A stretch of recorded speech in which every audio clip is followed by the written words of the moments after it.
E aí fui no retiro, e o retiro era muito estranho.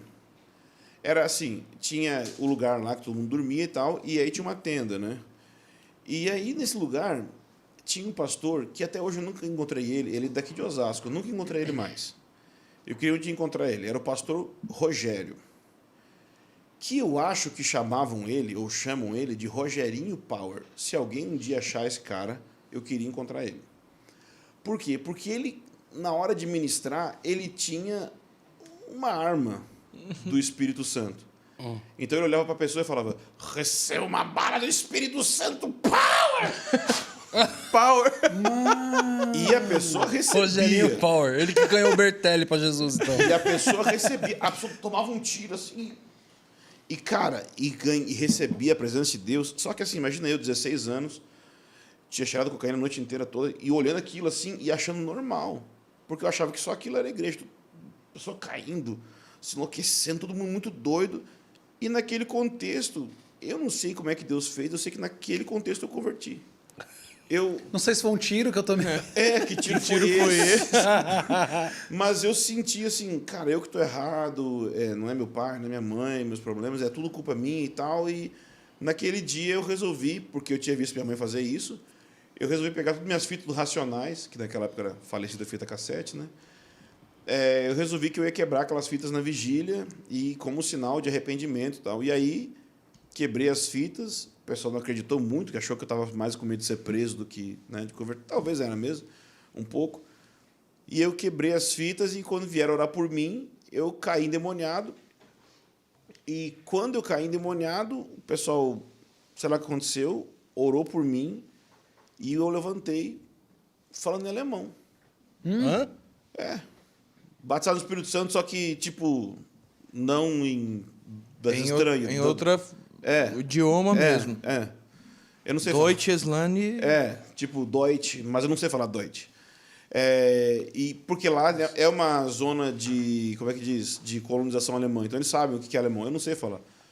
Então eu caí endemoniado, levantei falando alemão, meio doido e tal. E foi assim. Começou assim. Então lá, um mover e tal, e foi assim que começou a parada. Aí deu ali uns 2 anos, eu tive uma experiência estranha de... Era tanto mover, tipo chuva de ouro, gente que rolando no chão. Muito sinal. Era muita doideira. Vocês conheceram o Marcelo Jamal? Sim. Era uma igreja que ele liderava. Então, assim, e era bem no início do ministério dele, ele tava doidaço. Era um negócio... Hoje ele tá nos Estados Unidos. Né? Era um negócio...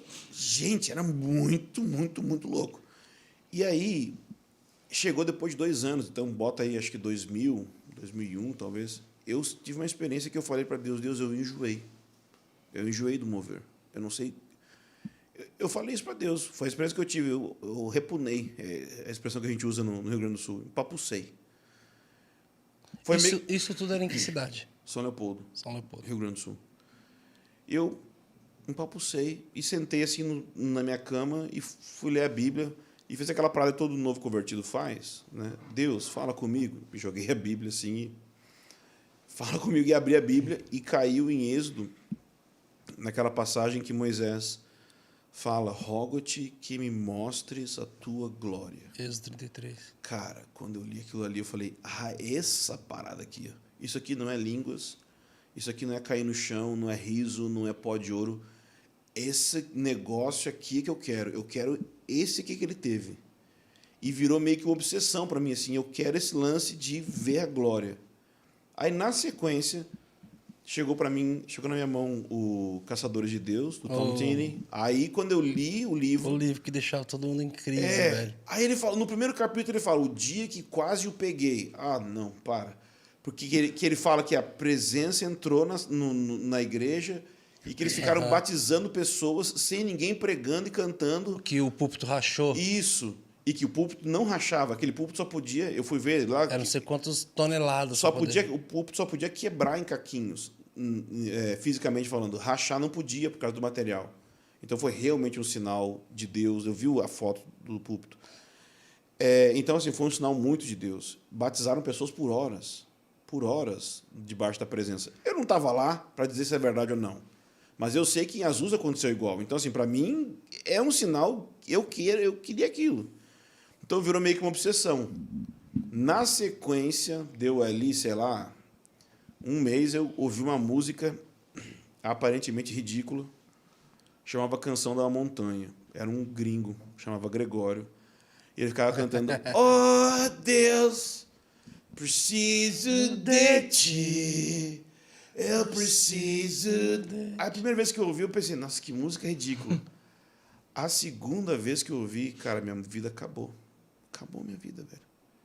Eu falei, gente, esse cara tá falando tudo que eu sempre sonhei, tudo. Parece que ele tava arrancando aqui de dentro do meu coração, assim. Dali uns dias, por soberania de Deus, o meu pastor, Larry, liga e fala: Ângelo, tem um pregador que vai vir pregar aqui na igreja, eu queria saber o que você acha. E ele nunca me ligou perguntando o que eu acho, era o mesmo normal da igreja. O tal de Gregório. Gregório aqui na igreja, tipo, esse cara lá de BH, aqui no Rio Grande do Sul. E aí o Gregório foi pregar. Gente, quando eu cheguei na igreja e pela primeira vez eu vi um cara deitado no púlpito, eu nunca tinha visto isso na minha vida, mascando chiclete no púlpito. Não, Gregório, a gente consegue fazer um episódio só falando dele, né? Não, cara, eu comecei... Cara, e aí, assim, foi uma loucura. A primeira coisa que ele falou foi uma piada sem graça. Mas era uma palavra de conhecimento em relação ao funeral da família que tinha acabado de enterrar o pai, o patriarca, uma semana antes. Eu não sei como é que ele conseguia fazer aquilo, sabe? E contar umas piadas sem graça, botar culpa em Deus e, ao mesmo tempo, ter unção. E, tipo, cadê meus Nike Shox, cara? E assim, como ele morava... Depois eu descobri que ele morava no Rio Grande do Sul, então eu fiquei um pouco próximo a ele. Não de ser discípulo, não era discípulo, filho, não, jamais diria que eu sou isso, porque eu não tive esse privilégio. Mas o máximo que eu pude estar perto, eu tentei estar. E isso me influenciou muito. Então, aí, por causa disso, eu fui para a Escola do Clamor e fui ficando cada vez mais louco de querer avivamento. Você foi em que ano, pro Clamor? 2003. Eu fui 3 anos depois. 2006. Uhum. Com Darlan, com esse pessoal, assim. Isso. Então, eu fiquei estragado. Só que acontece, eu comecei a ver, depois de 2003, 2004, eu comecei a ser tentar ser um pouco mais sério sobre esse lance de avivamento, eu comecei a ver que tinha problema, tipo, tinha boi na linha com esse treco de avivamento aí.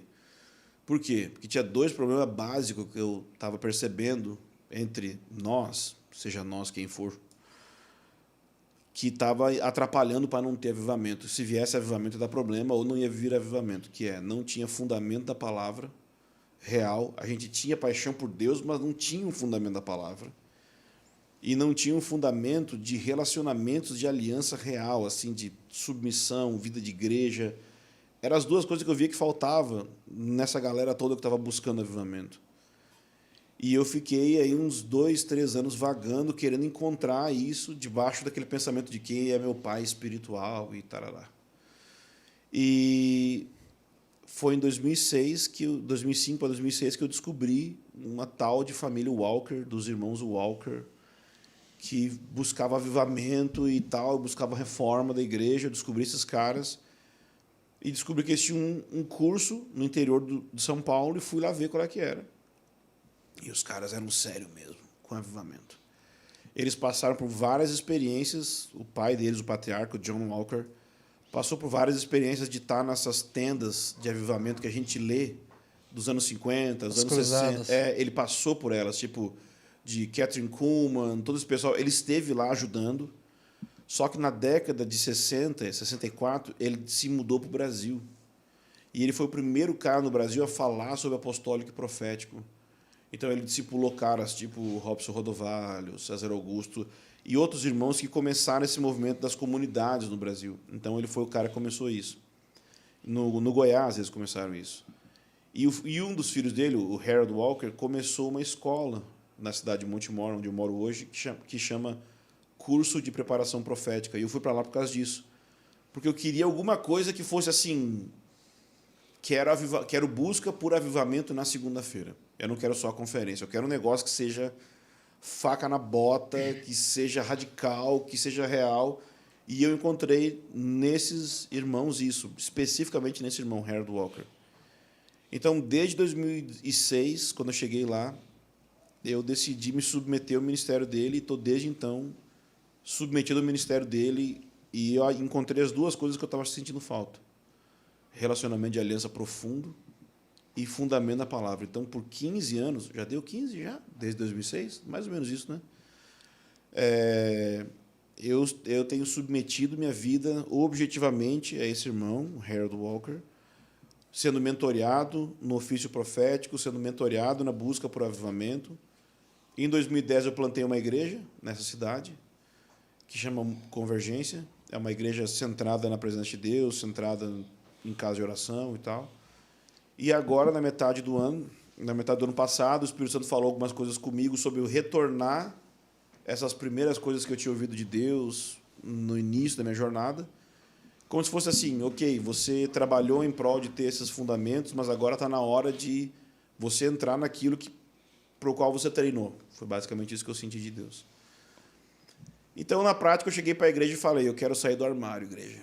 Eu vou sair do armário e vou me assumir aqui, porque eu estou todos esses anos no Brasil agindo como um mestre. Como mestre. Parece que sou um teólogo e não sei o que lá, e eu não sou nada desse treco, não. Deus me chamou para ser amigo dele de tempo integral, e é essa parada que eu sou. E então, agora, no último mês, foi um momento que meus líderes e meus amigos tiveram tempo de orar por mim, por uma ordenação, para o ofício profético, e me liberaram do serviço da igreja, tudo. E pô, agora, cara, agora eu tô muito doido, cara. Agora eu tô só falando com passarinho. Anjo azul, conversando com as coisas. Agora eu tô aí, cara. Tô aí. Cara, e fala pra gente sobre Convergência. Por que do nome da igreja? Com certeza parte de... Queria ouvir sobre. É muito bom isso. Efésios 1:10 fala que na dispensação da plenitude dos tempos, Deus vai fazer convergir em Cristo todas as coisas, tanto as do céu quanto as da terra. Então, ali, nessa passagem, tem essa expressão, convergência. Para mim, a convergência ela acontece de maneira plena em Apocalipse 21, quando a Nova Jerusalém desce do céu para a terra, então vai de maneira plena convergir céus e terra. Só que existe um princípio na história da Bíblia que é o seguinte: todas as vezes que a réplica do céu foi feita na terra, aconteceu a convergência do céu com a terra. Então, um exemplo bem simples, Êxodo 25, 8 e 9, o Senhor fala para Moisés: vocês farão para mim um santuário, para que eu habite no meio de vocês, no versículo 8. No versículo 9 ele diz: vocês farão de acordo com o modelo que for mostrado no monte. E isso repete várias vezes em Êxodo. Então, Moisés ele tinha que fazer o tabernáculo de acordo com um modelo, que no hebraico é essa expressão terebit, que é da onde a gente tiraria esse termo planta da casa e tal. Então, Moisés ele teve uma visão no monte de um modelo, de um padrão da casa de Deus, e ele reproduziu esse modelo na terra. Ao fim de Êxodo 40, por que ele fez no padrão certo? Houve a convergência, que é, assim como a presença é real no céu, se fez real na terra, inundou. Então, o princípio do convergência é, se nós construirmos na terra algo no padrão do céu, nós vamos ter a convergência do céu com a terra. Então, isso que é a convergência. Animal. É esse anseio de querer construir um tipo de discipulado e de vida comunitária que seja réplica ou espelho do céu na terra, para que haja convergência da presença do céu com a terra. Basicamente é isso. E você falou que vocês funcionam muito como uma casa de oração. Qual a diferença de um... Eu já estou fazendo para a galera já entendendo, já gerando nossos cortes. Que é o que interessa. Né? Podia estar matando, podia estar roubando, estou aqui pedindo os cortes. Obrigada. Cara, a diferença de uma igreja no padrão normal, que todo mundo conhece, para uma sala de oração. Eu diria que eu faço uma diferença entre igreja, uma igreja normal, uma igreja que, entre aspas, uma igreja que ora. Essa expressão em português fica meio ridículo. Em inglês é legal, né? Praying church. E uma casa de oração em si, né? Então, eu estou usando o termo igreja centrada na presença porque eu acho que fica mais, meio que transmite melhor a mensagem para as pessoas de onde a gente quer chegar, né? Mas vamos lá. A diferença seria o quê? Que a reunião de oração, ela não é uma coisa, não é um detalhe a mais dentro do panorama da vida da igreja. Então, a reunião de oração numa igreja que tem esse valor como central, o movimento de oração, a casa de oração, a reunião de oração ela vai ter uma ênfase muito grande. Então, uma igreja que procura ser uma casa de oração, ou seja, abraçar o valor da casa de oração como sendo seu, a identidade da casa de oração como sendo sua, ela vai priorizar, por exemplo, na medida do possível, os melhores horários para a oração, os melhores recursos financeiros para a oração. Um exemplo simples, porque tem muita gente que pode pensar assim, entendi, casa de oração 24 horas, bota todos os jovens para ficar cantando um tempão. Pode ser, mas esse não é o principal. Para mim, uma das principais características de uma casa de oração é se a atividade principal dos pastores é a oração. Porque em vários lugares tem essa tendência, não só de oração, mas por outras áreas também, que bota os jovens para fazer, mas a gente que é pastor, fica fazendo o resto do trabalho ruim e difícil. Mas se oração, se a gente quer ser uma igreja que é uma casa de oração, a gente precisa ter a oração como trabalho primário, inicial. Então, numa igreja, por exemplo, que oração é central para ela, o trabalho inicial dos pastores vai ser isso. Então, na nossa comunidade, a gente tem reuniões de oração todos os dias, em mais de um horário, e fora essas reuniões de oração, nós temos mais 2 reuniões de liderança só para oração. Além das reuniões normais da igreja inteira, a própria liderança se reúne para orar. Só que essa reunião de oração da liderança, a gente nem ora. Por quê? Porque a gente decidiu que a gente quer ser tanto da presença, que a gente decidiu que a nossa reunião não vai ter nem oração, vai ter só Deus. Então a gente senta e a gente espera. E se Ele quiser que a gente ore, a gente ora. E a gente, 2 vezes por semana, terça e quinta, a gente senta e espera. 5 da tarde a gente fica lá. Todos os presbíteros. E ele vem. E às vezes a gente chora, às vezes a gente canta, às vezes a gente lê a Bíblia. E a gente fica esperando ele. E a gente não força nada. E aí ele vai dizendo, vocês estão errando aqui. Vocês precisam... Então, o governo da igreja começa a acontecer a partir daí, e não a partir de fulano de tal está em pecado, ciclano está assim, qual é a próxima programação. Então, o governo da igreja todo ele acontece a partir desse contexto de buscar Deus, perguntar para Deus e tal.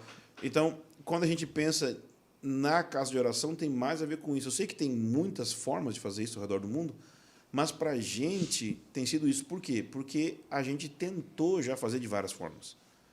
A gente quis fazer tipo a Hop, quis fazer tipo Casa de Davi, quis fazer de um monte de gente. O que a gente descobriu? Que existe uma diferença entre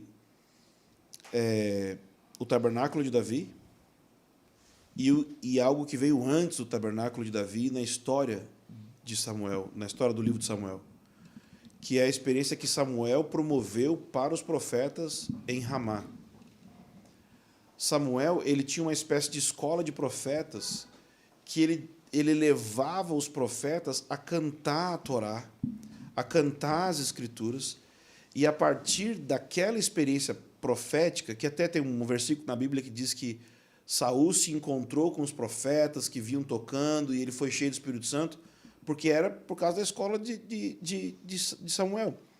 Essa escola de profetas, esses músicos da escola de profetas, que se tornaram depois os músicos do tabernáculo de Davi. E a impressão que a gente chegou na nossa comunidade é que a gente queria chegar no lugar de tabernáculo de Davi, vamos dizer assim, de ter a estrutura acontecendo sem ter tido essa primeira experiência, que é meio selvagem, que é meio descobrir por si só como é que faz. Porque a gente, modéstia à parte, a gente faz harpa e taça tipo IHOP lá certinho. Mas a gente pensou assim, pô, mas a gente queria unção e não fazer certo. A gente queria fogo e não bonitinho. Vocês estão fazendo 24 horas ou não?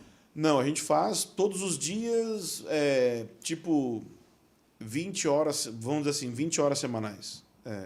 Seria mais ou menos isso, 20 horas semanais. 20 horas semanais de oração e 20 horas semanais de serviço, de evangelismo, pregação, justiça social. A gente divide a semana mais ou menos assim. Em linhas gerais, seria mais ou menos isso que a gente faz. Esse sobre os discípulos da escola de profeta Samuel serem depois os primeiros tangedores ali, é algo claro na Bíblia ou é algo mais histórico?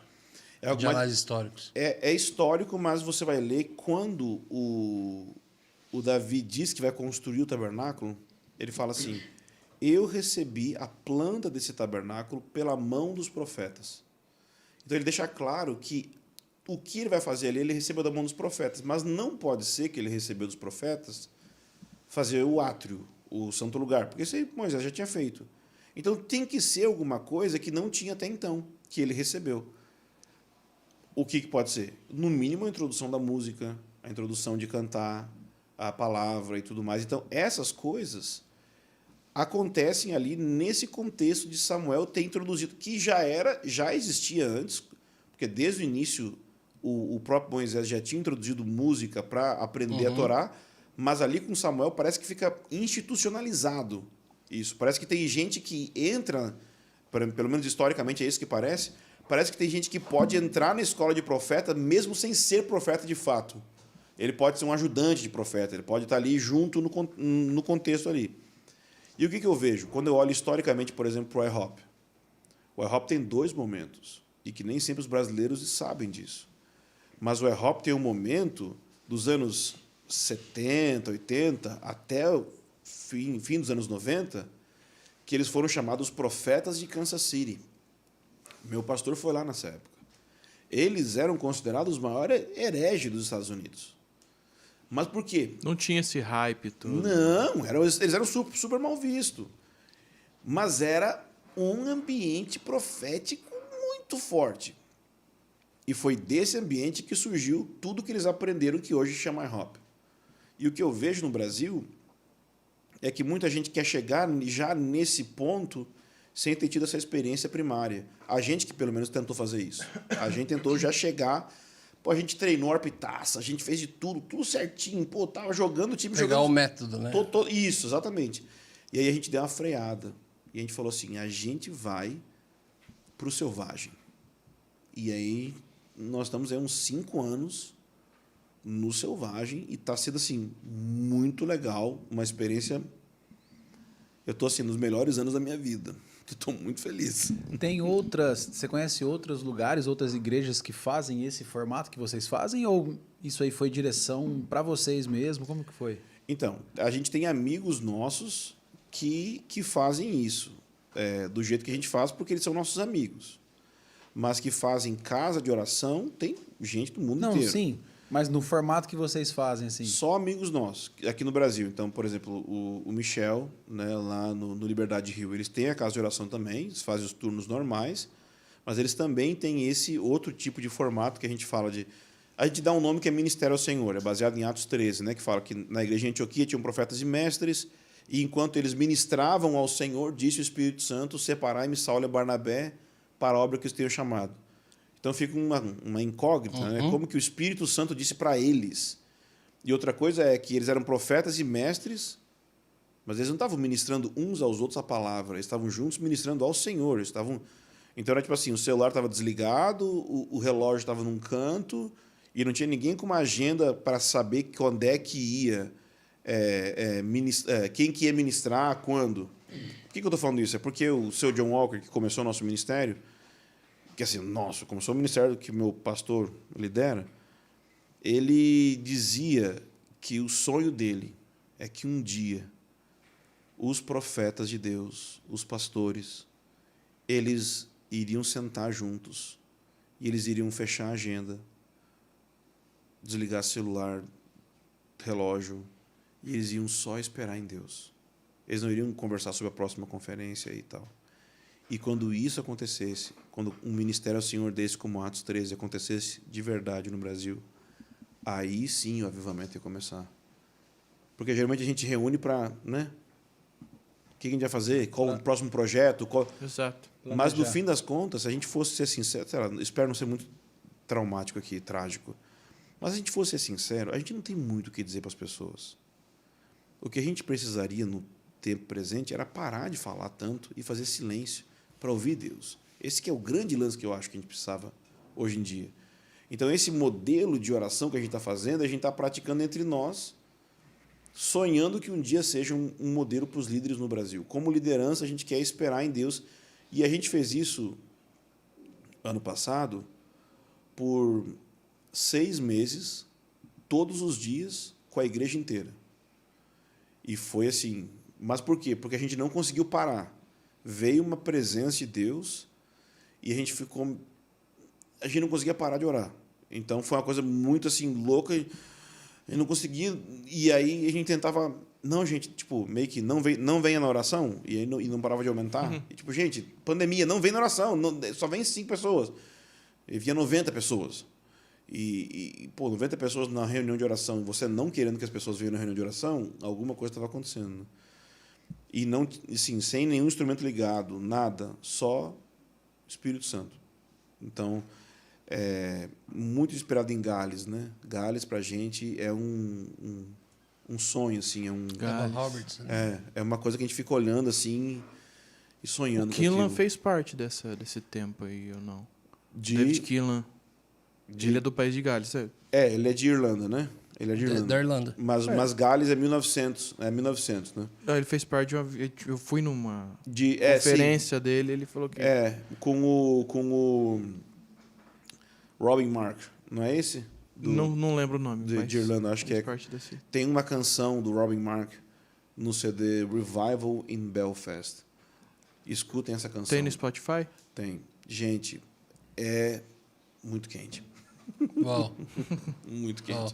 Cara, o Morada tem 12 anos, né? E quando a gente estava ali no nosso 7º, 8º ano já de ministério, eu já sido curado há anos do desejo de relevância, sucesso, fama. A gente não flertava com esse lugar desde o início. Foi injetado por várias pessoas que esse era o parâmetro de ser uma bênção. Então a gente olhou para esse lugar, pois o Senhor curou os nossos olhos, nós não queríamos, e na verdade se tornamos até avessos disso. Entramos até para um lado de xiita na coisa. Cara, e aí quando foi 2016 ali para 2017, o Senhor nos visitou, falou: olha, eu vou mostrar a vocês. Cara, foi uma crise do caramba para mim, assim, virei para a banda, falei: pô, cara, Jesus falou que vai mostrar a gente. Os caras, amém. Falei: mano, que amém, cara, eu choro, eu oro, eu jejuo, eu não sei, eu tenho a impressão que esse lugar, as pessoas param de fazer essas coisas. Eu não sei como é estar nesse lugar, cara, eu não sei como que é isso e tal, como é que vai ser, e pá. E, cara, nós passamos por muitas crises, assim. Já umas crises pesadas de ir para dentro dos hotéis, e crises de choro, a hora que nós percebemos que falar, cara, eles não nos chamaram por relacionamento ou por respeito àquilo que a gente carrega. A nossa música só deu certo e ajuda a trazer mais inscrição para o evento. E tal, cara, e a gente vinha, assim, de um processo de choros e tudo mais. E chegou uma hora que eu lembro que a gente entrou num limbo de fazer muita agenda, assim, sabe? E aí eu comecei a ter umas crises emocionais muito fortes, assim, cara. Tipo assim, beirando um burnout, assim. E eu numa crise, meu neném recém-nascido, e eu fazendo os rolês. Daqui a pouco cheguei na nossa igreja local, já tinha que ministrar à tarde numa conferência, saí correndo de lá para ir para uma outra igreja, a igreja do Carlito Paz. Cara, eu lembro que minha esposa veio com meu bebê, assim, tinha meses, e ela veio, assim, eu tinha uma brincadeirinha, uma fala que eu tinha com ele desde a barriga, então ele sempre reconhecia. E, assim, ela apareceu com ele em cima da plataforma, assim, e eu falei com ele, ele me olhou, assim, com a cara estranha, ele não sorriu, não bateu a perna, ele não reconheceu. Cara, a hora que meu filho não me reconheceu, cara, eu só enchi o olho de lágrimas. E aí alguém falou assim, vamos receber o morada, galera, vamos aplaudir o Senhor. Tipo assim, minha esposa já desceu, eu tava na frente da igreja, eu falei, mano, eu desabei de chorar e, cara, eu fiz o set inteiro chorando, assim, então... E durante a ministração eu ficava, cara, não vale a pena, não é isso que eu quero pra minha vida, não quero isso pra minha vida, pelo amor de Deus, me tira disso aqui, desse limbo, desse ciclo e tal, cara, e eu tinha que sair de lá, pô, eu preciso honrar meu compromisso, eu preciso honrar, eu preciso estar lá na outra igreja que eu falei que ia estar. E aí eu fui para lá e uma crise gigantesca no meu emocional à noite, assim, voltando para casa, o Leandro Barreto, meu pastor, ele manda mensagem assim e falou assim, cara, como é que você tá? Deu. Não, eu tô bem, Lê, tá na correria. Como é que você tá? Eu, cara, nós estávamos aqui, o outro escritório nosso, eu não lembro qual que era, deixando as coisas assim da banda no escritório. E aí eu falei, Lê, eu tô tá indo. Ele, fala de verdade, como é que você tá, mano? Por que Jesus me acordou agora para falar com você? Eu falei, Lê, meu filho não me reconheceu, cara. Ele, que droga, cara. Eu falei, que droga, Lê. Aí ele me começou a falar sobre País de Gales e Evan Roberts. Falou, cara, eu não preciso te falar sobre País de Gales e Evan Roberts. Você já leu tudo sobre o avivamento que eu tô ligado? Eu falei assim, aham. Assim, mas quando você estuda sobre País de Gales, o avivamento lá, Brunão, foi um dos avivamentos mais intensos que já houve, porém também um dos mais curtos. E Evan Roberts teve um problema emocional. E ele continuou. Então, um dia esse problema voltou novamente. Ele foi para a casa de uma mulher para se tratar. E ele nunca mais voltou para o Ministério Público. Ele só se dedicou ao Ministério de Intercessão. Ele foi para casa e quando se estuda, da Jaspen Lewis. Quando se estuda sobre avivamentos e sobre o País de Gales, um dos motivos que falam sobre ter sido um dos mais curtos foi porque o precursor desse avivamento, que foi Evan Roberts, porque uma nação inteira perdeu quando um homem não soube administrar as suas emoções e a sua agenda. Cara, Porque aquilo foi pesado demais. É o princípio da vela, né? Você não pode colocar fogo dos dois lados da vela. Senão você acaba com ela. Ou seja, você não pode dormir tarde e acordar cedo. Você não pode, tipo assim, exigir muito de um lado e do outro. Você não pode... Você tem que sempre ter o descanso e a liberação. E eu não tento... a minha tendência é não pensar nisso. Para ter o desgaste correto. Exatamente. Assim. O uso da energia no momento certo. Graças a Deus também é minha esposa que me lembra disso. Né, que se deixasse pela minha equipe sentada aqui, eles iriam me matar e se matariam junto comigo. Porque, caraca, o nego trabalha aqui o dia inteiro. Mas eu curto também, porque quando você faz o que você gosta, aí sim é que você faz mesmo. Quando você não está naquilo que é entediante. Mas quando o seu alvo é a presença e não é o ministério, cara, porque, na moral, tem um versículo de Cantares que fala que a minha amada ela é como um jardim. E eu estava pensando nesse versículo, eu gravei uma aula esses dias sobre isso, que a nossa alma ela é como um jardim, e ali o versículo fala como um jardim fechado, né? Ou seja, é como se estivesse trancado, né? Eu quero ser como um jardim E o lance é o quê? fechado. Imagina as grades. A parada é o quê? É que a única mão que consegue atravessar as grades é a mão de Jesus para tocar dentro do seu coração e ministrar. E nem avivamento e mover e ministrar as pessoas e elas caírem no chão e impor as mãos e elas serem curadas, nem isso vai preencher a gente por dentro. Só a intimidade com Ele e a proximidade dEle. E isso não vai acontecer no ministério, isso não vai acontecer. E foi isso que Evan Roberts perdeu. Eu vou te falar, mais gente perdeu. Eu vi o testemunho do Benny Hinn dizendo que ele perdeu, que ele teve que arrepender. Porque, o cara, no início do ministério, o que era aquilo, cara? Era muita unção. E depois ele disse que ele continuava tendo uma unção de ministério, ou seja, ele subia para ministrar, o poder vinha. Mas quando ele descia, não tinha essa unção de, não sei como é que pode dizer, de comunhão, de dia a dia, não tinha. E eu, às vezes, sinto isso seriamente. eu consigo subir no púlpito, você deve saber o que é isso. A gente pode estar mal. A gente só para ministrar, Vira. tem unção, cara. Tem unção. A parada não vai embora. Mas você sai de lá, e tem um amigo nosso, Kirk Bennett, não sei se você conheceu ele, do IHOP. Não. O filho dele é o pastor agora do IHOP, da igreja, o Isaac Bennett. Ele foi lá em Montemor, né? E aí ele fica brabo com os gordos. Ele diz assim, você vai ministrar e the hand of God, a mão de Deus vem sobre você, é uma luva, e a mão de Deus vem sobre você. Então você como aquela luva está cheia, Deus move, mas aí o mover para, termina a reunião e a luva fica, né? Aí o que você faz? Você come um x-salada, né? Você vai assistir Netflix, você vai fazer um monte de coisa para preencher aquele vazio que você está sentindo, porque a ministração te fez sentir cheio, mas agora esvaziou. Porque você parecia que a unção estava fazendo alguma coisa, mas você mesmo... Quem estava sentindo muito isso? Vamos falar nomes agora, mas não são brasileiros. Todd Bentley estava nessa vibe. Todd Bentley ressuscitou gente, curou multidões, mas ele parou de ouvir as pessoas. E ele começou a cair em pecados grosseiros, e os amigos começaram a repreender ele. E ele não ouvia os amigos. E assim, não era qualquer amigo, né? O Rick Joyner é um bom amigo. Né? E outros profetas do mundo são bons amigos. E o ministério dele implodiu. Ele era um dos caras mais sinistros que tinha de cura. Para mim, a coisa mais incrível que já houve lá fora, para mim, foi com o Rick Joyner, o Morning Star.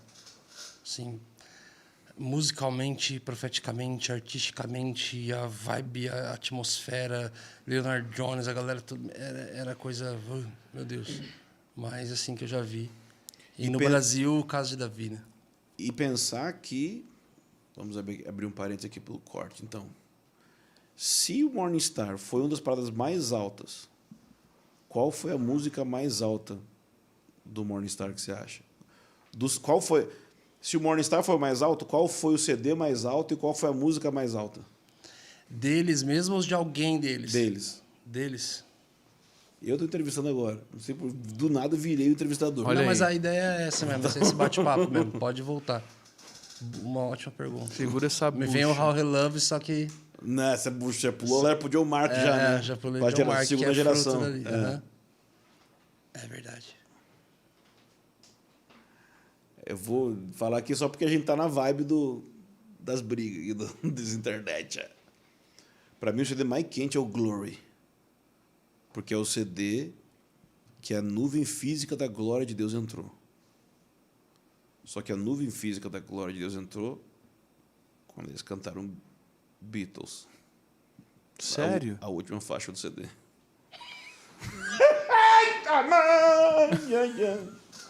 Qual a música dos Beatles que eles cantaram?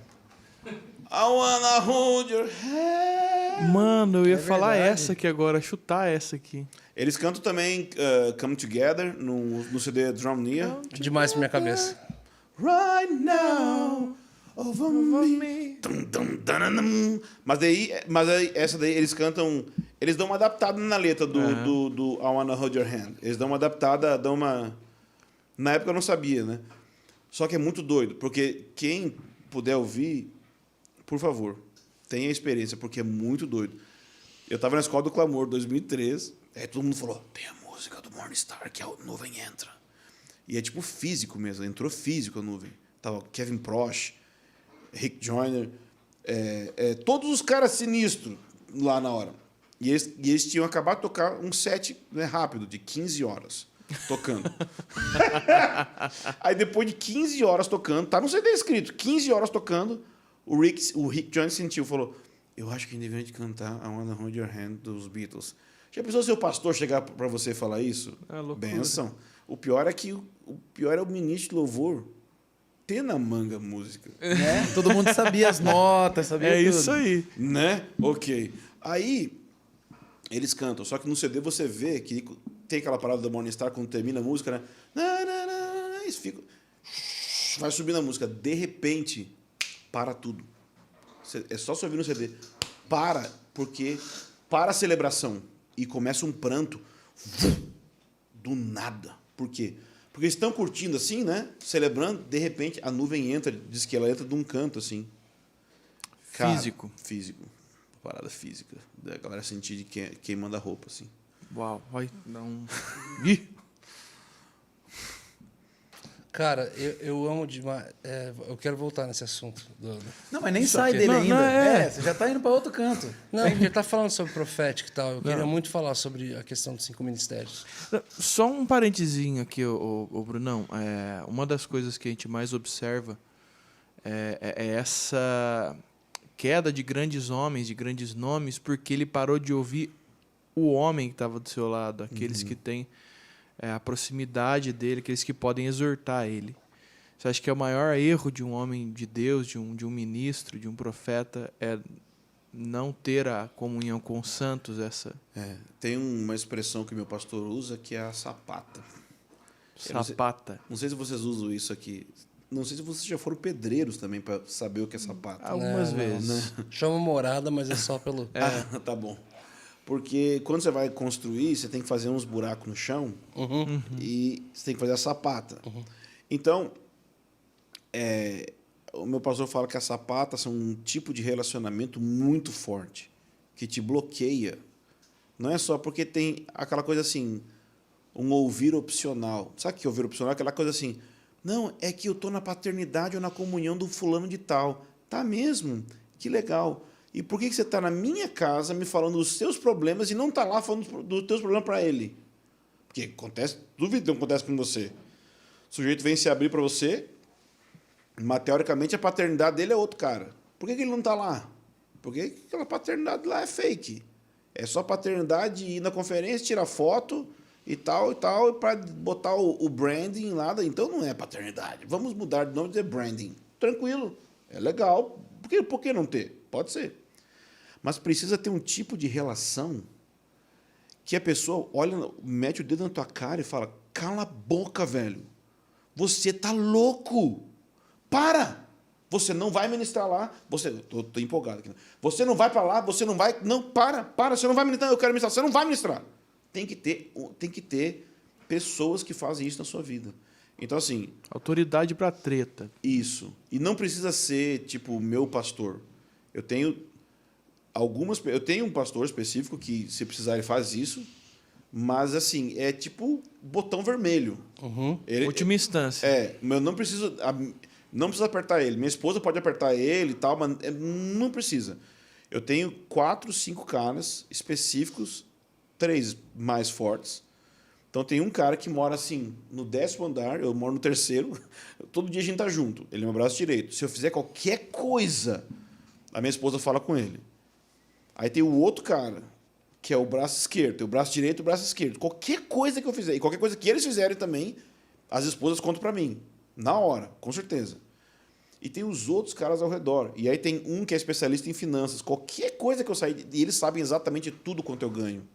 Ipsis literis, eles fazem minha contabilidade, eles sabem quanto eu ganho, sabem onde eu gasto, sabem tudo, meus dízimos, tudo, 100% quanto eu ganho. Aliás, eu nem sei quanto eu ganho. E eu nem tenho dinheiro literal, eu não sei, eu peço para as pessoas para gastar dinheiro. Eu tenho 39 anos. Eu peço para as pessoas para comprar coisa do meu dinheiro, tá? Então, assim, tem que ter isso. Senão, não, eu sou o profeta. Eu tenho que ter liberdade de fazer o que eu quiser. Não, cara, esse aqui é o problema. Na Bíblia, nunca o rei e o profeta foram o mesmo. Sempre separou. O único que realmente é rei e profeta, que é a mesma coisa, é Jesus. Que junta isso. Exato. Sempre separa. Então, nunca pode ter o cara do governo, da autoridade, do executivo, da grana e do ouvir de Deus e místico e tal sendo o mesmo. Tem que separar. Então, para o ministério, tem que ter isso aí também. Tem que ter alguém que você ouve. No caso do Todd Bentley, que foi um caso assim, que deu até detetive para resolver o problema do cara. Nossa. Foi assim, ele não ouviu ninguém, nem o Rick Joyner ele ouviu no fim das contas. E como o caso, todo mundo foi envolvido, até a gente que é próxima a nós foi envolvida lá em Jerusalém, envolvida para resolver, eu fiquei sabendo bem de perto do caso. E eu queria que os casos no Brasil fossem resolvidos assim. Juntou uma junta, tipo um tribunal de líderes mundial para resolver o problema. Pô, isso poderia acontecer no Brasil, tranquilamente. Tem uma situação que a gente está resolvendo mais ou menos assim no Brasil. Mas quem dera todas pudessem ser resolvidas assim, que juntar os homens de Deus. Cara, esse maluco tem pecado. Vamos resolver? Vamos aqui, tal. Um pecado por pecado e tal, resolver. Mas não tem gente que bota o dedo na cara. Porque o sujeito chega onde chega, de loucuras, porque ministério independente. O cara faz o que ele quer. Ou suposto presbitério plural, naquela cultura de honra louca, que na verdade se chama cultura do me honra, né? Não cultura de honra. Que basicamente é presbitério de imbecil. Todo mundo, nosso pastor, ninguém fala nada pro cara. É. Aí não tem como também. É muito ruim Cara, quando você vê que ninguém consegue chegar, alcançar o cara. É Eu- prejudicial pra ele. Cara, morada rodando, bombando, fazendo um monte de coisa. E aí teve uma conferência na nossa igreja. Inclusive, quem era o Jason Lee Jones, a conferência dele, a Amor Imortal, rolando na nossa igreja local. E aí ele falou, cara, o último set da conferência, o último período da conferência, ele não ia poder ficar. A conferência dele, ele falou, mano, eu não posso ficar.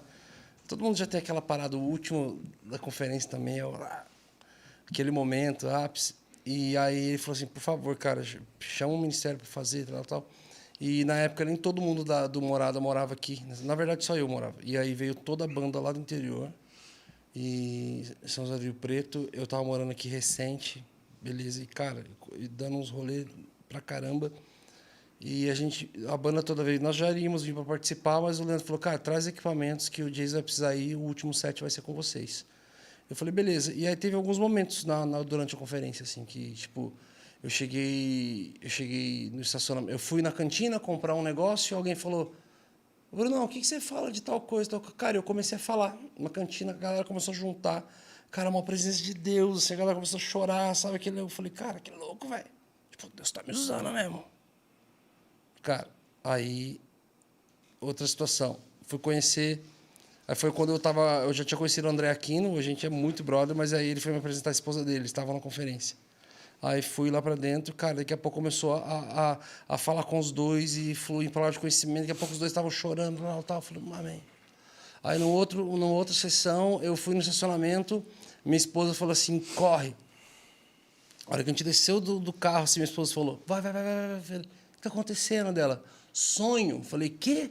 Ela tá falando um sonho. Eu falei, que sonho? A hora que eu ouço o cara falou, mano, então, falando um pro outro, o cara do staff, estacionamento, mano, esse sonho eu não entendi nada. Eu já fiquei assim, ó. O cara começou a falar o sonho, Deus foi dando toda a interpretação do sonho do cara. Eu cheguei e falei, irmão, alguém te interpretou esse sonho? Ele falou, mano, ninguém. Eu já falei para 10 pessoas, falou, mano, isso aqui, você tá passando por. Mano, é isso, cara. Cara, eu tava assim, mano, fluindo, mano. Tava besuntado no azeite. Cara, daqui a pouco, velho, eu passo assim, o Leandro me chama, Henrique Larentim, Henrique Prado, 3 pessoas. Me levam para uma sala. E você entendeu o que estava acontecendo? Pode falar, gente, o que está acontecendo? Então, Brunão, a gente vai ser bem de boa contigo, assim, para te falar que, mano, você é o primeiro cara que é de fora, que vem aqui, que chega mais longe com a gente. Cadê Brunão? Tá na cantina. Cadê Brunão? Tá na sala verde. Cadê Brunão? Tá no estacionamento. Mano, a parada tá rolando e você tá pra tudo quanto é canto, mano. Você acha que você não é visto? E não sei o que lá, mano, você não tá valorizando essa... E eu fiquei assim, ó. E eu dentro de mim, eu falei, mano, que injustiça, cara. Que injustiça, mano. Eu fechei minha mão, velho. Fechei a mão. Falei, mano, vou dar na cara desses caras. É um menino amável. Cara, eu fiquei assim, olhando assim, e eu fiquei, cara, dentro de mim, falando assim, Deus, o que está acontecendo? O que está acontecendo? Eu estava entregando uma palavra, estava discernindo um sonho, entregando uma palavra de conhecimento, interpretando um sonho, falei, tá fluindo, pô. Falando que a palavra, pô, o que está acontecendo? É louco. Jesus falou assim, falou dentro de mim assim, trazendo a arca em carros de bois. Eita. Eu falei, quê? Eita. Enquanto eles me fritavam, 3 caras de uma vez. Eita. Deus falou assim, você estava fazendo a coisa certa do jeito errado. Eita. era ambiente de glória e você estava valorizando dons.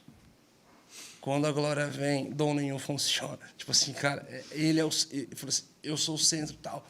E aí, cara, os caras começaram, os 3, cada um pontuando um monte de coisa, eu fiquei ouvindo.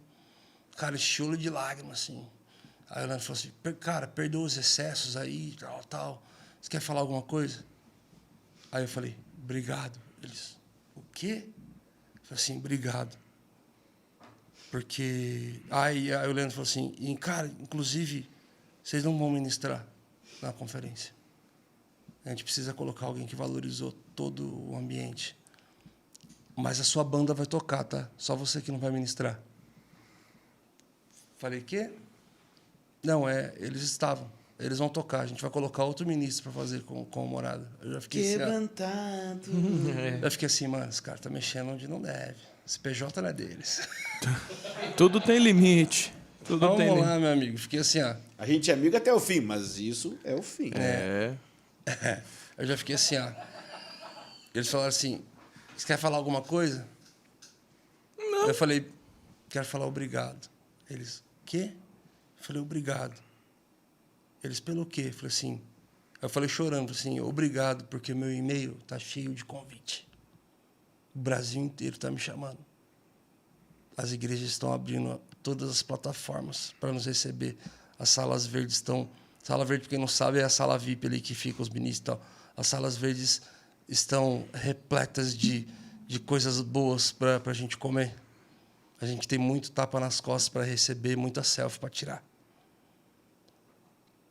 Todo mundo nos chama para ir, mas ninguém tem coragem de fazer isso, de me parar. Falei assim, obrigado, mano. Vocês foram homem pra caramba. Vocês são homem pra caramba para ter coragem de me parar. Obrigado. É isso que cria fundamento. Cara, isso foi que fácil. Fundamento. Foi fácil, caramba. Uma crise do cara, eu chorei a rodo. Cheguei a hora que eu vi minha banda saiu batendo o pé. Não, e o primeiro dia de conferência, eu semeei meu tênis, mano. Eu saí só de camiseta e tem que vir mais nessas conferências. Eu só saí de camiseta e calça, porque se eu semeasse os dois, a igreja não ia entender, ia ficar chato. Eu vi um Easy esses dias, numas fotos aí, tá ligado? Você ficou maluco, você fala. Ah, velho, eu só glorifiquei, papai. Lembra de mim, papai. Pô, que cara, bom. E aí eu falei assim, cara, quer saber? Cara, a hora que o cara que eu fui no primeiro dia do culto, eu semeei boné, relógio, tênis. O discípulo meu falou, cara... falou, mas você semeou seu boné, seu relógio, teu tênis? Eu falei, não, cara, eu semeei cobertura, discernimento de tempo, semeei ativação de passos. Tal, eu tava cara, semeando pra caramba, sempre ativando esse lado da minha vida. E eu semeei o tênis de um cara que fazia meses que ele não ministrava mais adoração. Ele estava num tempo, assim, num hiato. E aí eu semeei meu tênis nele, assim. Falei, cara, Jesus está te ativando. E foi o cara que foi escolhido para ministrar no meu lugar. No último dia. Uau. Eu falei, caraca, velho. Com o teu tênis no pé Meu ainda. tênis. Falei, se eu tivesse ficado com o tênis, eu estava ministrando. Cara, mas assim, é muita loucura. Então, é muito bom ter amigos e ter pessoas que têm coragem de tocar no homem. Que é o homem, que tem o homem de Deus, né? Antes de Deus vem o homem, né? Então é muito louco ter essa coragem. Inclusive, eu estava muito... Ainda bem que eu lembrei. No meio da tua fala, eu lembrei de algo. Alguém me falou uma parada sobre você. Falou assim... Se for mentir, você fala, não, nada a ver. Tá, nunca soube disso. Alguém me falou assim, mano, o Baso chamou algum amigo dele e falou para ele ter um tempo com a liderança. Assim, cara, tem um tempo com a liderança da minha igreja e fala para eles falarem o que eles... que tem de ruim em mim, que eles não aprovam em mim e tal. Foi. E a galera falou pra ele, e depois, quando teve o gap de volta ali, o cara não gostou, não, mano. Eu falei, cara, foi mesmo, verdade? Foi. Entendeu? Foi assim, é porque a história é longa. É que eu conheci um cara que fez isso, numa situação terrível, muito terrível. Porque se o cara que fez isso, o resultado da reunião, se fosse negativo, porque era uma reunião para descobrir se o cara tinha orgulho na vida dele. Tá? E aí ele disse assim, ok, então... Para descobrir? Porque ele foi acusado de orgulho, de arrogância. Acusado de ter um presbitério de imbecil, basicamente seria assim. Todo mundo aqui concorda com você, então você não pode... O cara ia começar um ministério novo. Você não pode começar um ministério novo porque todos esses caras da sua equipe são... Bajuladores. Bajuladores. Então você não pode começar. Então ele falou, ok... você vai... Falou pro cara que estava acusando ele, que no caso era o pastor dele, chama um terceiro, que não seja você, nem eu, chama um terceiro, e esse terceiro vai fazer um exame no presbitério meu, desse cara lá, um conhecido meu da África do Sul, um amigo meu da África do Sul, e ele vai examinar. Então, e o cara realmente chamou. E aí esse cara foi até lá e por 7 horas ele sabatinou a equipe desse cara. E esse cara fora tava, e se fosse encontrado orgulho, ele ia ter que entregar a igreja, ia ter que sair da posição de pastor líder da igreja. Caraca, não ia ter igreja no Brasil. Caramba. Aí, É isso mesmo. aí, só que assim, esses caras, eles são Ia ter banda, então, esquece. eles são muito sinistros.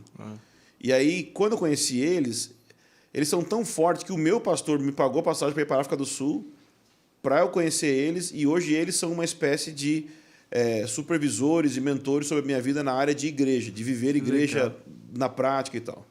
Eles chamam 412, né? 412. E aí, eu fiquei tão impressionado com isso que quando eles vieram no Brasil, eu falei, eu quero que vocês façam isso comigo. Entendeu? E aí eu pedi, então, para esses caras da África do Sul fizessem essa parada comigo. Eu tive uma ideia genial. Tive uma ideia boa. Eu quero fazer uma parada. Vê se os caras têm o que falar mal de mim aqui. Quero ver. Olha aí, ó. Tô para te contar que eles tinham, cara. Povo ingrato.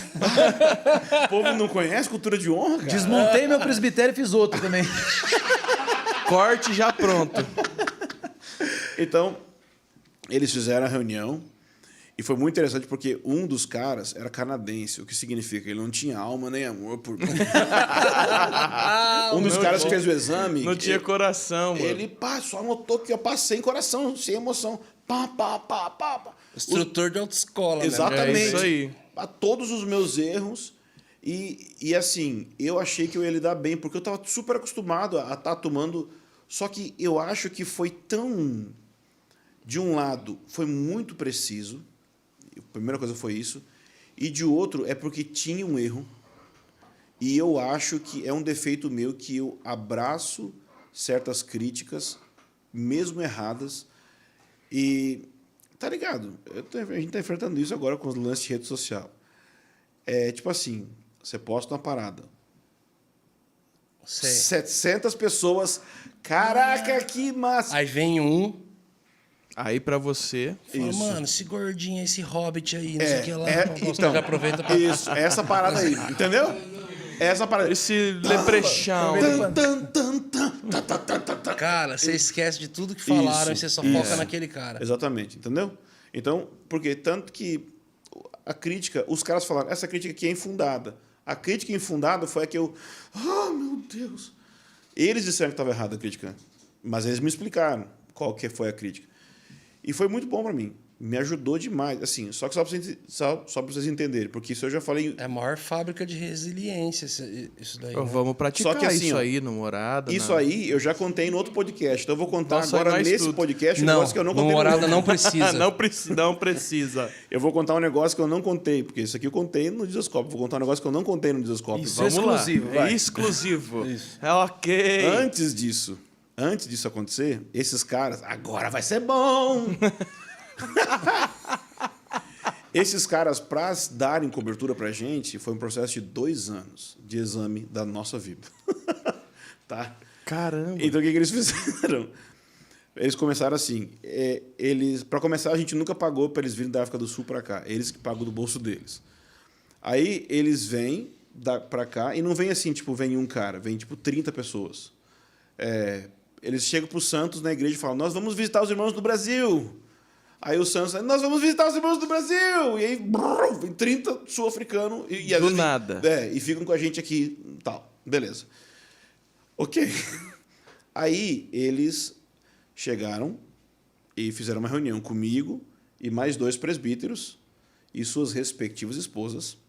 Abriram a passagem em Timóteo, onde fala das características do presbítero. E aí perguntaram assim, vamos fazer tipo um quiz. Eles disseram assim, nós queremos agora que cada um de vocês saia para um canto da casa, os 6. Pô, e gabaritar ali é difícil, hein? Aí Gabaritar o presbítero. A pergunta era assim, ó. você marca agora as 3 que você vai bem e as 3 que você vai mal. E sua esposa marca as 3 que você vai bem e as 3 que você vai mal. Separado. Começou a gincana. Não errou no marido de uma mulher Quem só, divorciar perde. Entendeu? Cara, graças a Deus, pelo menos acertar meus defeitos, eu e minha mulher acertamos. Então, isso aí foi o primeiro. Aí eles ficaram 2 anos. O meu maior defeito é domínio próprio. Foi o que ficou, tipo, highlight, assim. Que é uma das características do presbítero. Por 2 anos, eles trabalharam comigo exclusivamente só no domínio próprio. Não trabalhou mais nada. Enquanto eu não tinha domínio próprio. E aí, o lance do domínio próprio abriu para uma conversa sobre sexualidade. O que eu fiz, cara? Eu peguei todo o meu passado, de todos os pecados de sexualidade, mais o presente, e eu abri tudo. Mas assim, tá ligado que brasileiro é diferente, né? Brasileiro é um pouco mais intenso nessa área de pecado, né? E eu abri tudo. Tem um brevet, né? É, tem uma parada intensa, né? Tem uma...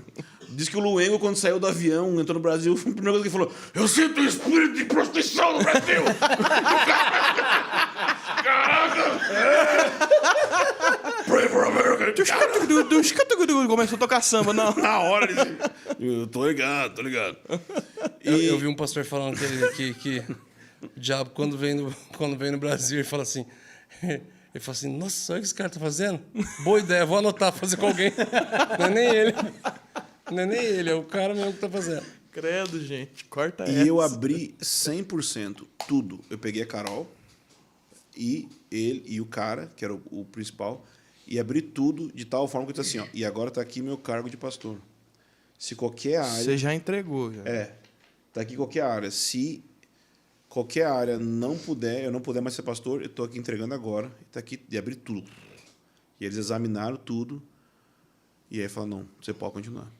Então foi a partir... Quando eu fiz isso, foi que realmente teve um diferencial na nossa igreja. Na igreja, quando eu digo igreja, assim, igreja no sentido de igreja, de irmão, viver junto, comer lasanha, tá comunidade, junto, se amar, disciplinar, expulsar gente, evangelizar gente, entendeu? Expulsar gente. É, porque teve essa parada também. Mas, entendeu? Expulsar demônio e tal. Isso aí não é oração profética, igreja mesmo, pastoral, que sempre foi um grande defeito meu por ser mais profético e tal.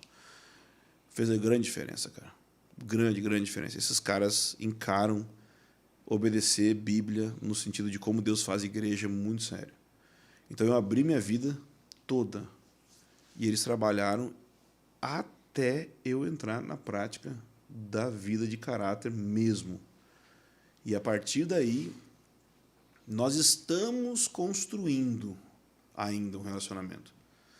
Então, é uma das melhores coisas que aconteceu na minha vida. E veja, que meu pastor, que é meu líder, foi ele que pagou e incentiva para que eu tenha esse relacionamento com eles que não tem nada a ver com ele.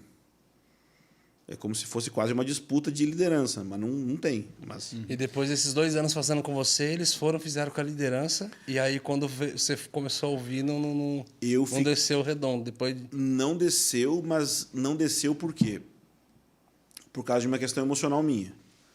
E aí eles me explicaram, ó, isso aqui não tem a ver com caráter seu, essa reação.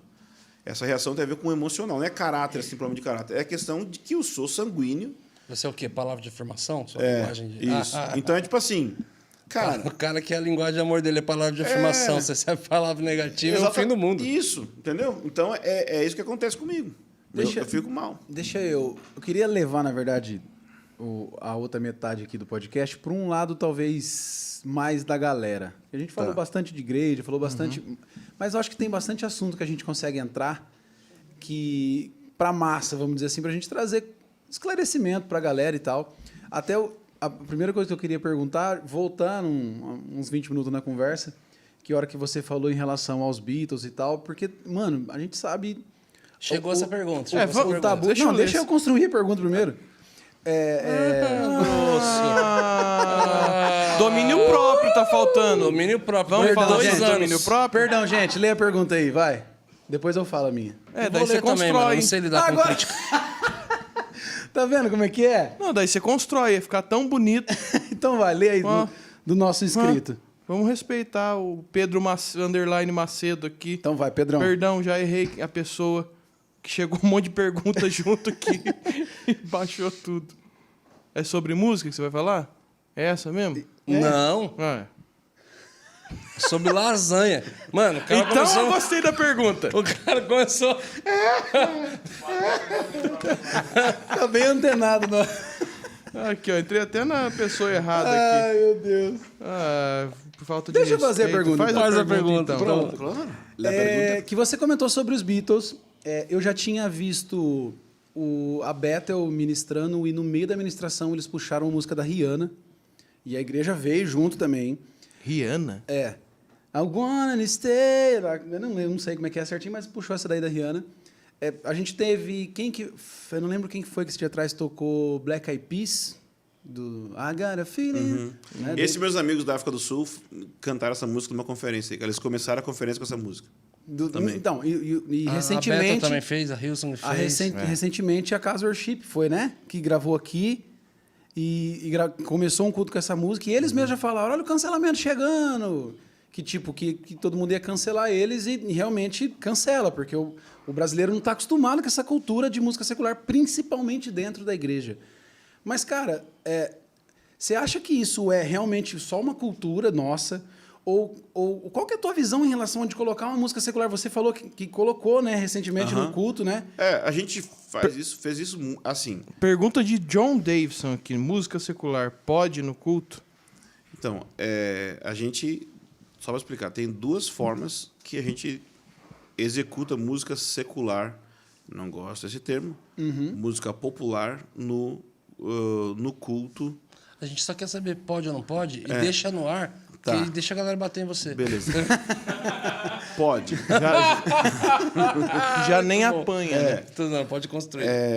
Tem duas formas que a gente usa no nosso culto lá. Primeiro, no momento das ofertas, que é o momento que a pessoa senta, então ela está ofertando e tal assim, então é um momento de reflexão. A primeira vez que eu vi isso foi na igreja do Ricardo Agreste, em Campinas. Era um momento de oferta, então como estava passando a salva e os caras cantaram Milton Nascimento, eu pensei, pô, que legal! Porque a música tinha toda uma reflexão que remetia ao que ia ser pregado. Amigo é coisa. Eu já colocaria outra. Money, money, money, money. Pode ser, cada um, né, tem seus modos, né? Então, money is cash. Então, eu olhei e eu gostei. Então, a gente começou a fazer isso nos cultos. A gente canta coisas que a gente, sei lá, rapa, né? A gente canta de tudo, né? Na hora da oferta. Na hora da oferta. De tudo que a gente ache que a letra tem um sentido que a gente goste, né? A gente já fez, por exemplo, no Dia da Consciência Negra. Esse é um evento, esse é um momento muito legal, inclusive um episódio de nossa comunidade interessantíssima, porque no Dia da Consciência Negra a gente cantou uma música do Racionais, né? A gente cantou não, porque não é congregacional, né? Um rapaz cantou, né? E nós todos ouvimos ele cantar. Sandra de Sá. Né? Só que a música foi adaptada por causa do linguajar de baixo calão, né? Em algumas esquinas a fraseologia, né? Só que no telão esqueceram de tirar. Ai, caramba. Não acredito. Foi, cara. A linguagem da rua veio. Foi. Principalmente a parte sobre tá. Não tem outra palavra pra colocar no... Que música que era no Racionais? Era Nego Drama. Nego Drama. Só tá piorando, cara. Aí... A história. Então, mas esse daí foi um evento específico, né? Então não era um evento assim, não era um culto que estava cantando louvor. Mas a gente tem também, muito inspirado no Morning Star, esse aspecto de cantar uma música ou uma parte de uma música popular durante a execução de uma canção de um hino de louvor, uma coisa assim. Então, se eu não me engano, a primeira vez que a gente fez isso foi a primeira e quase que única. Estou tentando lembrar outra música que a gente fez. Acho que talvez teve só uma, além dessa, mas a que a gente mais fez foi a do Alceu Valença, né? Tu vens, eu já escuto os teus sinais. Mas a gente cantou isso em relação à volta de Jesus, né? Eu já escuto os teus sinais, tá, pô. A gente curte escatologia pra caramba, ficou tranquilo. Então, vamos agora. Então, se quiser fazer um corte só disso para acabar com a minha vida, pode. Exato. Mas, ó, qual que é a intenção disso, a intencionalidade disso, de colocar uma música durante o culto? Tá, vamos lá. Tem toda uma história muito longa. Então, na hora do culto, não tem ninguém fazendo uma reflexão, pensando assim, nossa, qual é a nossa intenção naquela hora? Por quê? Porque já teve toda uma reflexão construída antes de anos da nossa comunidade, da nossa vida junto. Então, na hora, não tem ninguém. Não é secular para a gente, nesse sentido de que não é pecaminoso. A gente não tem nenhum problema com música secular em nenhum momento da nossa vida. Porque a gente coloca, por exemplo, música clássica ou música instrumental popular para tocar, por exemplo, no início do culto. O cara vai chegando, o cara ficar mais calmo, alguma coisa assim. A gente coloca, mas às vezes, por exemplo, eu coloco, quando eu estou mais animado, eu coloco Daft Punk no início do culto. Eu tinha esquecido que eu fazia isso. Mas eu faço, Então, Para vocês é só música, não é música secular, é música. É música. Mas é óbvio que você tem que analisar a letra, filtrar a letra, claro, né? Óbvio, né? Mas não é que. Mas eu filtro a letra de tudo que eu escuto. Até a própria música cristã. Porque tem um lance de que muita gente defende isso. De que o que não foi gerado pelo Espírito, alguma coisa desse tipo, ela é diferente. Claro, concordo que esse é um argumento que existe. Não concordo que o argumento está certo. Vamos lá. Por quê? Porque esse argumento, acho muito bom as palavras que você usou. Porque se você usasse a outra palavra, eu já poderia ter moído o seu argumento em poucos segundos. Nossa. Que é o argumento da inspiração. Então, assim, porque inspiração é um termo muito errado para se usar em relação à música. Quando nós estamos falando de louvor, igreja, Bíblia, Deus, Jesus. Por quê? Porque inspiração, quando a gente está falando dessa problemática, o termo theopnestos, soprado por Deus, que está lá em Timóteo, que fala que toda a Escritura é inspirada por Deus, esse termo não se aplica à música, não se aplica à arte. A Bíblia é inspirada por Deus de um jeito que a música não é inspirada por Deus, de um jeito que a arte não é inspirada por Deus, porque aquele termo, theopnestos, é uma ação divina de se revelar de uma forma especial. Assim como Deus enviou Jesus, é uma revelação especial, a Bíblia é uma revelação especial de Deus, e a inspiração que a gente sente ao escrever uma música não é aquilo ali. Aquilo ali é uma outra coisa. Muito superior, muito superior. Então, se alguém colocar e dizer que a inspiração da Bíblia e a inspiração para escrever uma música do Morada é a mesma coisa, isso é uma heresia. Porque ou ele diminuiu o valor da Bíblia e disse que a Bíblia é só um livro qualquer, igual um livro que eu poderia escrever, ou ele disse que aquilo que foi escrito está no peso da Bíblia e é a palavra de Deus também. Uma das duas coisas ele acabou de fazer. Então, quando a gente fala de inspiração, o primeiro problema é esse. O problema é como definimos inspiração. O que queremos dizer com inspiração? Inspiração significa algo que veio de Deus? Bom, vamos perguntar para quem escreve música. Todas as músicas que você escreveu, foi Deus que te deu ou nunca você estava mal? E escreveu música, às vezes, tipo assim... Já fizemos um episódio, a gente conversou sobre isso com um compositor aqui também. Falando que vocês vão almoçar em casa, daqui a pouco tem uma pessoa que trabalha lá, e a Dani, que trabalha lá em casa, um dia no almoço ela virou e falou assim, não, que dia que Deus te deu essa música? Aquela música tal. Eu falei, Dani, a experiência foi assim, ele deu assim. E que dia que Deus te deu tua música? Deu. Foi assim. Que dia que Deus te deu tua música? Foi assim dela. Nossa, essa aqui eu piro. Que dia que Deus deu essa? Eu falei, não, essa aí foi eu que mesmo que fiz. Dela, o quê? Eu falei, não, essa aí não foi eu que deu, foi eu mesmo que fiz. Dela, como assim? Daí eu expliquei, falei, gente, tem momentos que realmente vem de um ambiente Claro. profético e A gente vem ouve, um negócio, a gente te ouve, além da nossa capacidade humana conseguir fazer aquilo. Só que ele também me deu um dom quando eu tinha 7 anos de idade. E o dom é desenvolvido. Eu mostrei Então, pros meninos ali no caminho, eu falei, ó, tá vendo essa música aqui? Foi a primeira música que eu escrevi no nosso CDs. Mas essa daqui, ó, eu escrevi em 10 minutos no estúdio. Eu fui lá, precisava escrever uma música assim. Eu fui lá, escrevi 10 minutos, pronto, escrevi a música. Eu escrevi a música. Eu acho boa, eu acho legal, fui eu que escrevi. E aí?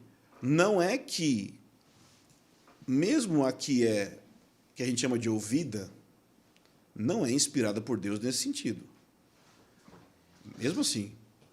Então, tendo dito isso, você já escreveu música, então, que não foi inspirada nesse sentido de que foi uma palavra profética. Foi dado por Deus. Uma coisa assim. E as pessoas são abençoadas porque ela vem de uma fonte boa, vem de você. Então, esse é o argumento que elas vão dar. Ah, veio do Brunão. Pô, mas então quer dizer que o Brunão é uma fonte limpa e perfeita? Porque a minha Bíblia diz que ele é um pecador, mesmo tendo sido regenerado. A minha Bíblia diz que eu, mesmo tendo sido nascido de novo, mesmo sendo considerado santo em Cristo, eu também sou um pecador. Eu sou simultaneamente justo e pecador. Eu sou as duas realidades convivem no meu ser. E, assim como eu sou simultaneamente justo e pecador, o contrário, ou não exatamente o contrário, mas de alguma forma, tentando virar o argumento do outro lado, aquele que não é crente, mesmo sendo pecador, também é imagem de Deus. É tipo assim, você vai e passa num acidente de carro. Tá, o carro está tudo destruído, mas você sabe que era um carro. Então, a imagem de Deus talvez não é perfeita em muitas circunstâncias que a gente olha, mas a gente tem uma lembrança da realidade de Deus em muitas coisas. Então, assim, se o sujeito acha que o solo de Fear of the Dark foi o demônio que criou, o demônio é muito bom. Mas não foi o demônio que criou. Aquilo não foi o demônio. Foi Jesus Cristo que criou os acordes. Jesus Cristo é o Senhor sobre os acordes. Jesus Cristo é o Senhor sobre tudo. Jesus Cristo é o Senhor. Agora... Ele jogou Fear of the Dark. Ele podia falar qualquer outra banda. Ele falou do Iron Maiden. Não, exatamente. Faltou mandar um Black Sabbath. Por quê? Não, porque vocês já ouviram Fear of the Dark com uma orquestra? Já. Gente, aquilo é uma obra de arte, porque eu, como tinha preconceito com heavy metal, nunca foi muito meu lance heavy metal. Eu gosto de rock, mas não de heavy metal. Quando eu vi aquilo em formato de uma coisa, de uma sinfonia, como é lindo! Como é lindo aquilo. Então, assim, eu não posso dizer que aquilo... Eu já ouvi Rage Against the Machine em formato de banda de escola. Eu já vi esse vídeo. Coisa mais linda. Então, assim, a gente não pode dizer que aquilo ali é 100% demônio, porque o cara é tipo assim, não, ele é anarquista, o Zach de la Rocha, ele é anarquista, então eu não posso ouvir porque a linha política dele é assim, assim, assim. Não, não é assim. Então a questão é, não, é que a inspiração do cara, ela é... Cara, mas então quer dizer que o ponto aí é um ponto subjetivo dentro de quem ouve a música, porque esse vai ser o elemento para julgar. Como que eu vou julgar? Não, é pela letra. Ah, pela letra? Então quer dizer que se um incrédulo escrever uma boa letra cristã e passar e entrar na gravadora, não vai ter como saber. Uma boa banda gravar a música de um cara que não é crente, ele escreveu uma letra boa. Morada gravou uma música de um cara que... Ah, entendi. E aí? Porque, por exemplo, eu sei uma obra de arte, não vou citar para não ferrar com ninguém, mas tem uma obra de arte profética aí no Brasil, todo mundo curte. Pá, que Deus falou. Mas o cara que escreveu estava praticamente demoniado, ou era satanista, ou era algum negócio ruim. Mas é uma obra de arte que todo mundo curte. Um negócio, uma imagem muito legal. Então, assim... Tô tentando buscar também. Você não vai mandar esse deixar a gente com essa pulga atrás da orelha. Não posso. Tô tentando buscar também aqui o que é, mas não entendi. Mas imagina a obra de arte. O dono da obra... Você mostra pra gente, aí Mostra. você põe igual Jequiti. Posso colocar no mudo aqui rapidinho? Aí você faz o Jequiti. O dono da obra de arte, ele não tem problema de falar, eu acho. Mas eu não tô perguntando pra ele, então eu não tenho, entendeu? Mas